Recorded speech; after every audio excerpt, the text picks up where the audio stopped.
Que les paroles de ma bouche et le murmure de nos cœurs soient acceptables devant toi, ô Seigneur, notre rocher et notre salut. Amen. Amen. Nous ne sommes pas seuls. Ainsi débute et se termine notre confession de foi. Nous ne sommes pas seuls. On le dit 2 fois plutôt qu'une. Peut-être parce qu'il est si facile de l'oublier, même pour les gens de foi. Depuis des années, bien avant l'arrivée du coronavirus, on parlait déjà de l'isolement comme un fléau social au Québec, particulièrement chez les personnes âgées. Avec l'apparition du virus, la distanciation, le télétravail, des gens de tous âges et de tous les milieux sociaux souffrent de plus en plus de leur solitude, de leur isolement. Même nos frères et sœurs les plus proches. Nous ne sommes pas seuls. Plus que jamais, il faut se le répéter, 2 fois plutôt qu'une. Et il faut se tourner vers Dieu et faire tourner les pages des Écritures pour se rappeler comment Dieu est présent avec nous, même quand nous nous sentons fin seuls. Comme Jacob devait se sentir la nuit où il traversa le Yabok, allant à la rencontre de son frère aîné, celui que Jacob avait spolié, ce frère qui lui en voulait à mort. C'était la nuit noire, sûrement une nuit de solitude et d'angoisse. C'était sûrement aussi une nuit blanche. Comme on en passe quand nos peurs, nos inquiétudes et nos angoisses roulent en boucle dans notre tête. Jacob passe la nuit à rouler dans la poussière, la matière première et la destination finale de toute vie. Il lutte avec quelqu'un et refuse de lâcher prise. Source de souffrance et de transformation, cette expérience marquera Jacob à tout jamais. Il en gardera des séquelles. Il boitera de la hanche. Mais il portera aussi un nouveau nom. On ne t'appellera plus Jacob, mais Israël, car tu as lutté avec Dieu et avec les hommes, et tu l'as remporté. Mais avec qui Jacob a-t-il lutté au juste?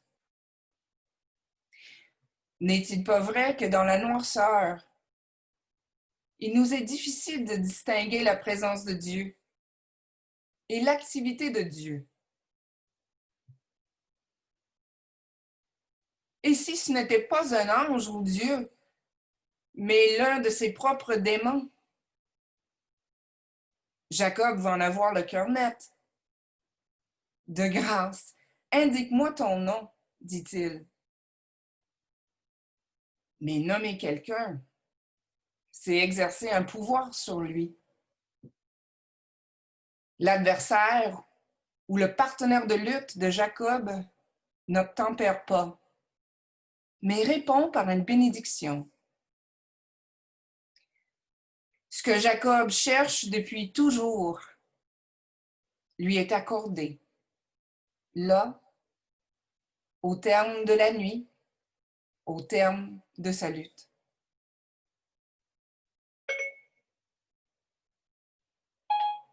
Jacob, qui se croyait fin seul, a été accompagné tout le long.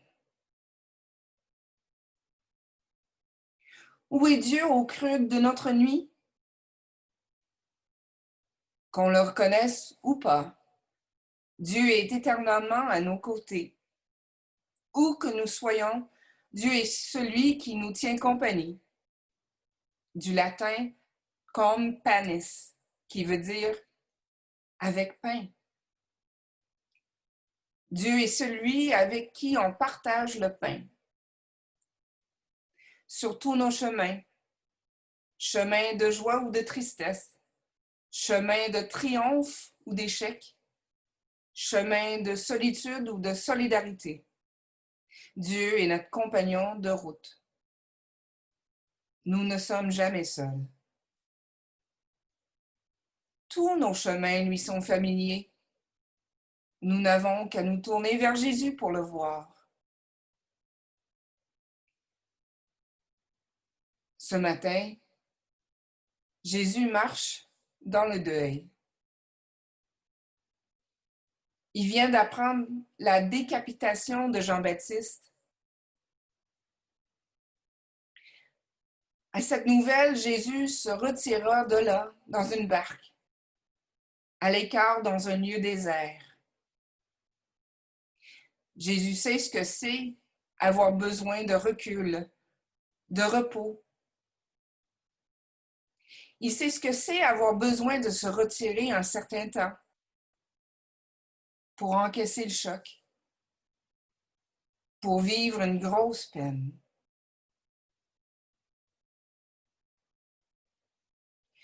Pourtant, Jésus n'est pas parti longtemps et déjà il est sollicité de tous bords, tous côtés.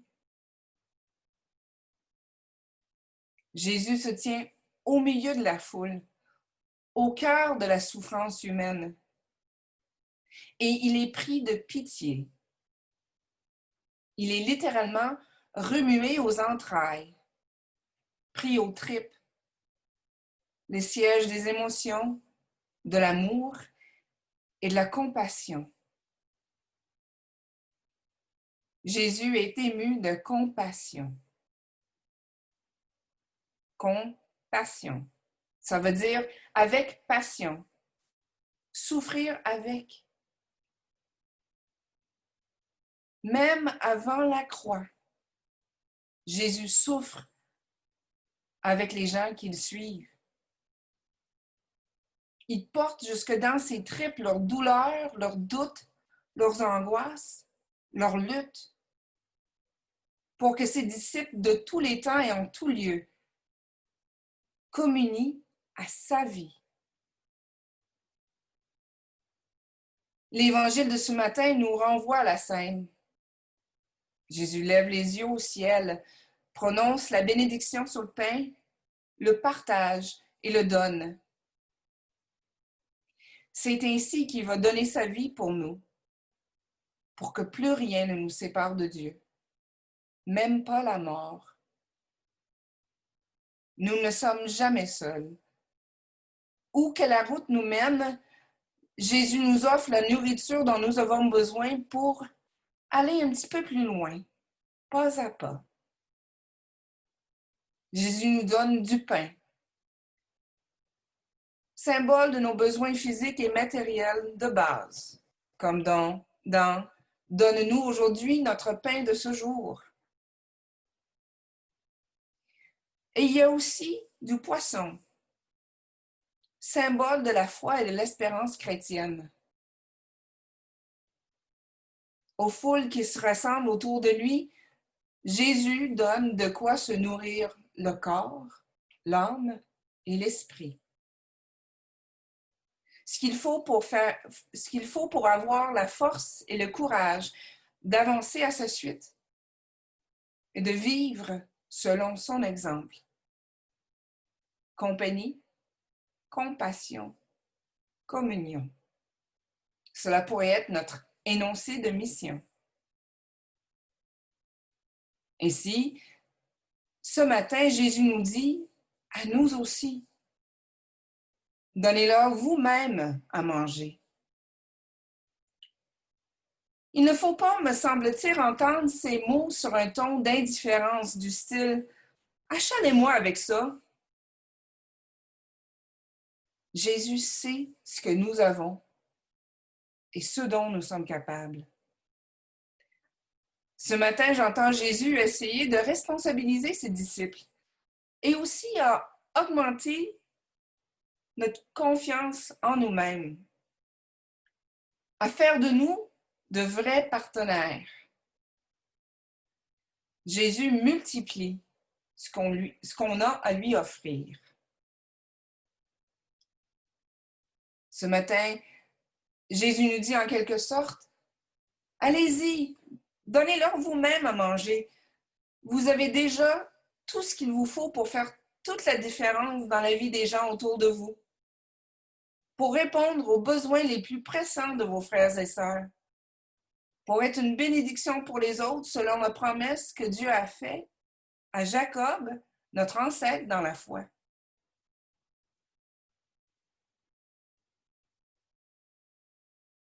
Fort de cette promesse, poursuivons notre route à la suite du Christ en toute confiance. Nous ne sommes jamais seuls. Là où 2 ou 3 se rassemblent en son nom, il y a compagnie, compassion et communion. Amen.